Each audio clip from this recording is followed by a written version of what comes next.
2025년 1월 22일 새벽 기도에 오신 여러분을 주님의 이름으로 환영합니다.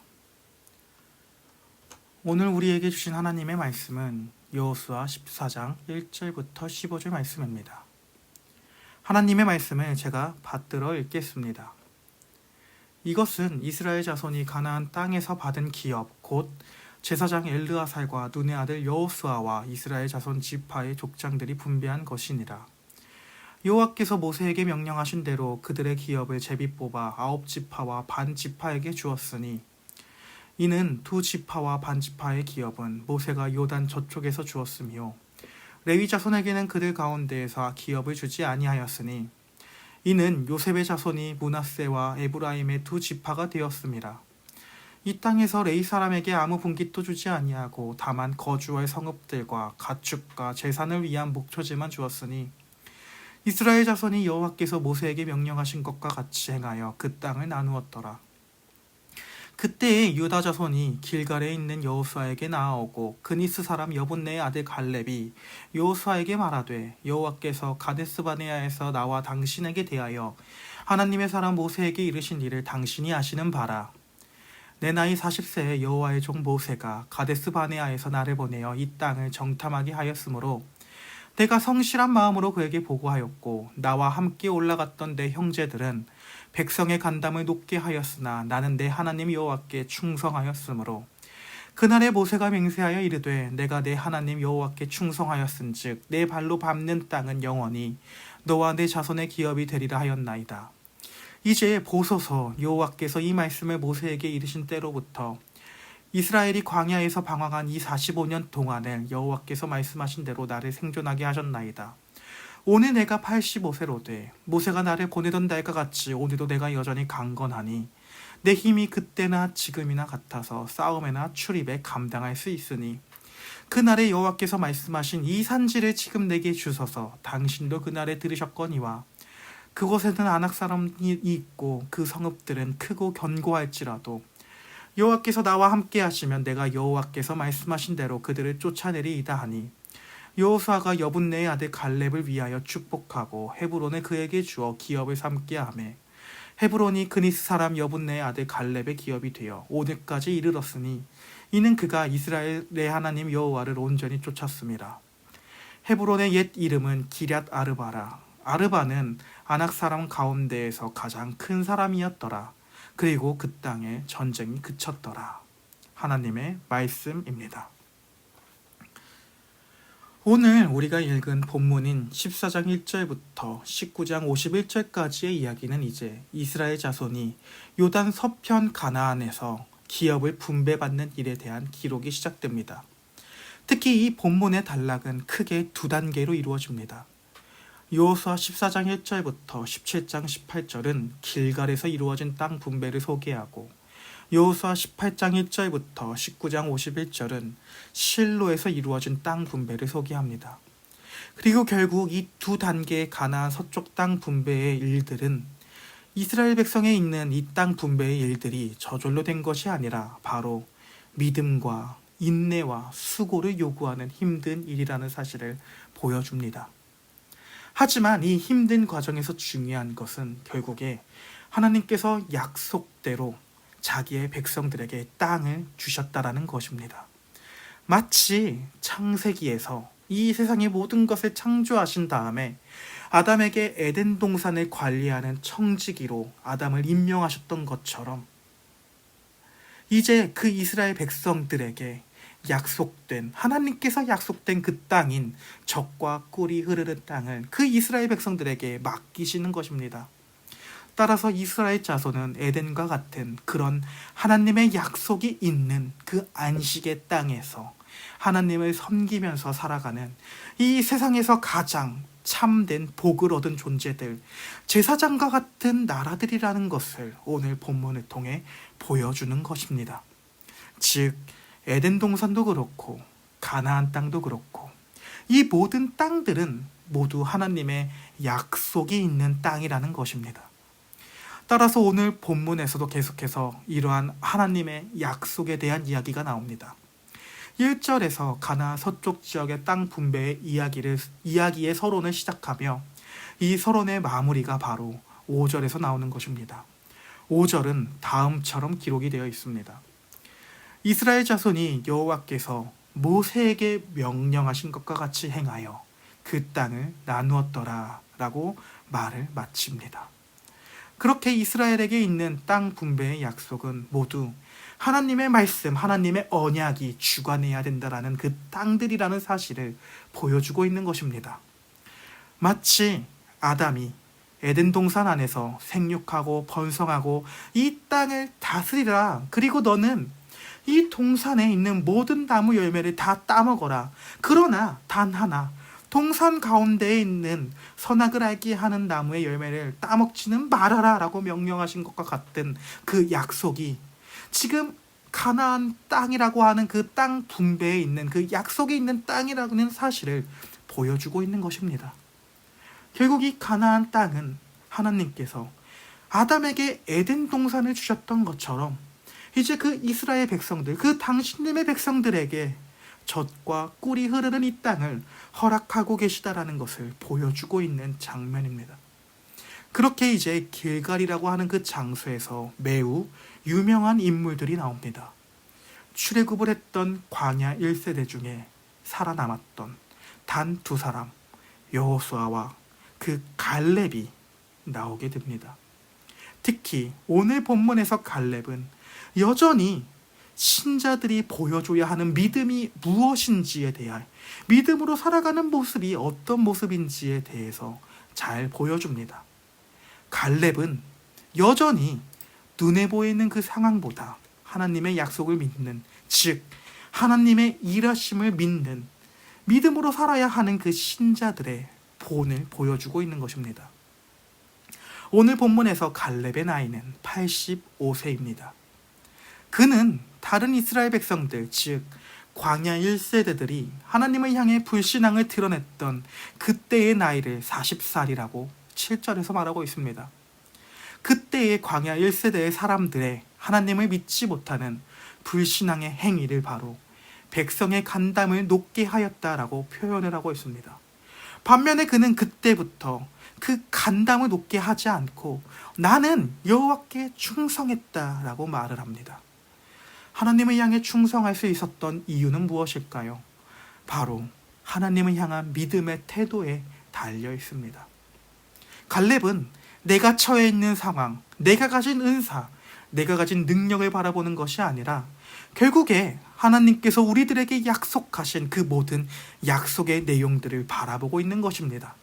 결국 갈렙은 하나님의 하나님 되심과 그리고 그 하나님 되신 분이 자신의 백성들을 위해 어떤 일들을 행하셨는가, 그리고 그분이 우리에게 하신 약속의 내용이 무엇인가에 대한 초점을 맞추고 있는 것입니다. 그렇게 갈렙은 40년 동안 광야에서 더 떠돌며 그리고 대략 80세 혹은 78세에 하나님께서 말씀하신 그 가나안 땅에 들어와서 대략 5년 혹은 7년 정도 그 가나안 땅에서 전쟁을 시작하며 현재 나이가 85세라고 10절에서 말을 합니다. 그는 나이를 먹었습니다. 하지만 그가 꾸고 있는 꿈은 포기하지 않았습니다. 나이가 많아서 피곤합니다. 그리고 나는 이 정도면 나는 열심히 했지 라는 마음으로 삶을 살아가지 않습니다. 여전히 그는 하나님 앞에서 소년과 같은 마음으로 하나님께서 이루실 그 일들을, 하나님께서 약속하신 그 일들을 성취하실 것을 기대하고 소망합니다. 따라서 그는 여호수아에게 담대히 이전에 하나님께서 모세를 통해 하신 그 약속을 기억하여 주시옵소서라고 여호수아에게 담대히 말합니다. 갈렙은 이 약속의 말을 하고 있는 와중에서도 개인적인 야망을 추구하는 것이 아니라 하나님 앞에서 하나님의 약속을 믿으며 또한 하나님의 약속의 성취를 보고 싶어 하는 참 신자의 모습을 보여주고 있는 것입니다. 그리고 여전히 45년 전에 가데스 바네아 땅에서 아낙 자손들을 보며 우리는 메뚜기와 같다라고 하는 그 상황과 조건을 보며 하나님의 약속을 저버리는 것이 아닌 늙어서 노쇠했음에도 불구하고 나는 하나님이 있으니 여전히 강건합니다 라는 신앙의 고백을 하고 있는 것입니다. 그때에도 그랬고 지금도 그렇고 나는 싸울 수 있습니다 라고 신앙 고백을 하고 있는 것입니다. 따라서 여호수아에게 그 하나님의 약속대로 이 산지를 내게 주소서라고 말을 합니다. 그렇게 그는 하나님의 약속대로 헤브론 땅을 원합니다. 그는 이 헤브론 땅 얻기가 쉽지 않은 것을 알고 있습니다. 왜냐하면 그 땅은 매우 위험한 땅이기 때문입니다. 예전 가데스 바네아에서 12명의 정탐꾼 중 10명의 정탐꾼이 아낙 사람들을 보고 우리는 메뚜기와 같습니다 라고 하며 하나님을 향해 불신앙을 드러냈던 그 장소이기도 하기 때문입니다. 민수기 13장 28절과 그리고 30절과 31절에 제가 읽어드리도록 하겠습니다. 먼저 28절입니다. 그러나 그 땅 거주민은 강하고 성읍은 견고하고 심이 클 뿐 아니라 거기서 아낙 자손을 보았으며 30절과 31절 말씀입니다.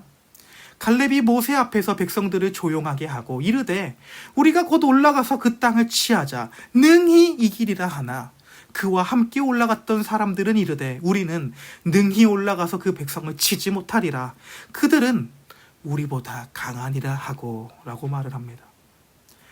이렇게 자신들이 보기에 너무 초라했던 메뚜기와 같아 보였던 그 큰 사람 아낙 사람들이 있었던 장소. 하지만 헤브론은 그것보다 더 심하게 안 그래도 그 큰 아낙 사람들이 있는데 그 중에서 가장 큰 사람들이 모여있는 아르바, 기럇 아르바라고 불리는 그 장소였기 때문입니다.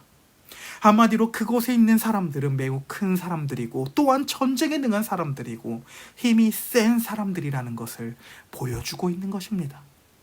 이스라엘 자손이 하나님을 향해 45년 전에 불신앙을 나타나게 했던 그 장소를 갈렙은 담대히 85세가 되었음에도 불구하고 이 산지를 내게 주소서라고 말을 하는 것입니다. 그리고 앞에서도 말씀드렸던 것처럼 이 산지를 내게 주소서라고 하는 것은 이 고백은 갈렙 자신의 야망을 드러내고자 하는 고백이 아닙니다. 오히려 갈렙은 이 전쟁에 나가서 승리한 모든 공적을 정복 전쟁의 최고 사령자인 여호수아에게 모든 영광을 돌립니다. 따라서 오늘 본문의 13절에서는 여호수아가 여분네의 아들 갈렙을 위하여 축복하매라고 하는 그 짧은 본문도 나오게 되는 것입니다. 그렇게 결국 정말로 상황적으로 보기에 정복하기 어려운 이 헤브론 땅은 갈렙의 기업이 됩니다. 이렇게 될 수 있는 이유를 여호수아의 저자는 다음처럼 말합니다. 그가 이스라엘의 하나님 여호와를 온전히 쫓았음이라. 그리고 결국 이 전쟁의 마지막은 바로 그 땅의 전쟁이 그쳤더라라는 것입니다. 갈렙은 하나님의 일하심으로 인해 이미 이 땅을 하나님께서 우리에게 주셨다라는 것을 믿은 것입니다. 따라서 그는 하나님과 하나님의 일하심을 그리고 어떻게 하면 이 땅에서 전쟁이 끝날 수 있는지에 대한 그 모든 약속의 성취를 믿음으로 바라본 것입니다. 사랑하는 성도 여러분, 우리가 살아가는 이 땅은 매일매일이 전쟁입니다. 실제적인 전쟁, 즉 총으로 쏘고 미사일을 쏘며 또 칼로 쑤시는 그런 전쟁뿐만이 아니라 매일 우리가 치열하게 살아가는 우리 일상의 터전들은 마치 그 삶들은 전쟁과 같습니다. 가정에서, 직장에서, 살아가는 모든 삶의 터전에서 우리는 소리 없는 아우성을 지르면서 전쟁의 삶을 살아갑니다. 힘들고 어렵습니다. 그러나 정말로 이 전쟁의 삶이 정말로 힘들고 어렵기만 한 것일까요? 우리가 살아가는 이 매일의 전쟁과 같은 삶이 우리가 혼자만 살아가는 전쟁의 삶일까요? 혼자만 하는 전쟁일까요? 절대로 아닙니다. 먼저 우리가 속한 여러 전쟁의 삶을 통해서 우리는 매일의 삶에서 묵상하며 하나님께서 우리를 위해 이루시는 일들을 정말로 매일의 삶에서 발견해야 하는 것입니다. 이를 깨달으면 바로 내가 전쟁과 같은 나의 일상의 삶에서 겪는 그 모든 그 자리들이, 전쟁과 같은 그 자리들을 통해서 하나님께서는 자신의 백성들을 향해 너희의 모든 삶을 주관하는 나를 바라보고 또 나의 약속을 믿어라 라고 말씀하시는 하나님을 바라보게 됩니다. 이러한 전쟁과 같은 모든 삶을 통해, 이 모든 과정들을 통해 결국에 하나님께서는 우리에게 하여금 이미 하나님께서 승리해 놓으신 그 전쟁을 깨달아라 라고 말씀을 해주시는 것입니다. 그렇게 오늘 본문의 마지막 부분에서 나오는 전쟁이 끝났더라 라는, 즉 안식의 땅을 이미 너희들이 살아가고 있다라는 것을 깨닫게 되는 것입니다. 이를 위해서 예수 그리스도께서는 저 십자가 위에 달리심으로 말미암아 정말로 그 고통의 한가운데에서, 그 전쟁의 한가운데에서 다 이루었다라고 하며 마지막 숨을 내쉬고 이 생명을, 예수 그리스도의 생명을 끝내십니다. 이 약속과 정말로 우리를 위해 싸워주시는 하나님의 일하심을 간절히 우리도 묵상하며 바라봄으로 우리가 우리의 삶을 살아가며 우리의 일상을 살아갈 수 있는 열린비전교회의 성도들이 되기를 간절히 소망합니다. 함께 기도하고 주기도문 하심으로 오늘 새벽 기도회를 마치도록 하겠습니다. 하나님 아버지, 오늘도 우리는 전쟁과 같은 우리의 일상을 살아갑니다. 하지만 우리가 살아가는 이 일상들은 단순히 우리가 혼자 해야 하는 전쟁이 아닙니다. 하나님께서 우리에게 동행하여 주시고, 그리고 또한 하나님께서 사실 모든 것을 승리해 놓으신 모든 승리의 날 가운데에 이미 임한 하나님의 나라 가운데에 우리가 살아가며 정말로 또한 아직 임하지 않을, 또한 장차 완성될 그 하나님의 나라를 우리가 여전히 살아갑니다. 비록 이 살아가는 모든 긴장의 날들이 힘들고 어렵지만 그럼에도 불구하고 우리는 단순히 혼자 살아가는 날이 아닌 것만큼 우리의 모든 삶 가운데에서 우리의 전쟁과 함께 동행해 주시는 하나님의 일하심을 바라보고 묵상하고, 그리고 그러한 하나님이 있다라는 사실에 우리가 위로를 얻으면서 나아갈 수 있는 우리의 매일의 일상들이 될 수 있도록 은혜 베풀어 주옵소서. 오늘 하루도 우리가 삶을 살아갑니다. 하나님, 이 삶 가운데에 힘든 자에게 위로와 또한 기쁨 가운데에서도 참 소망을 누리면서 나아갈 수 있는 오늘 하루가 될 수 있도록 은혜를 베풀어 주시옵소서. 감사합니다. 예수 그리스도의 이름으로 기도합니다. 아멘. 아멘. 함께 주기도문으로 오늘 새벽 예배를 마치도록 하겠습니다. 하늘에 계신 우리 아버지여, 이름이 거룩히 여김을 받으시오며 나라가 임하시오며 뜻이 하늘에서 이루어진 것 같이 땅에서도 이루어지리이다. 오늘날 우리에게 일용할 양식을 주시옵고, 우리가 우리에게 죄 지은 자를 사하여 준 것 같이 우리의 죄를 사하여 주시옵고, 우리를 시험에 들게 하지 마시옵고 다만 악에서 구하시옵소서. 대개 나라와 권세와 영광이 아버지께 영원히 있사옵나이다. 아멘.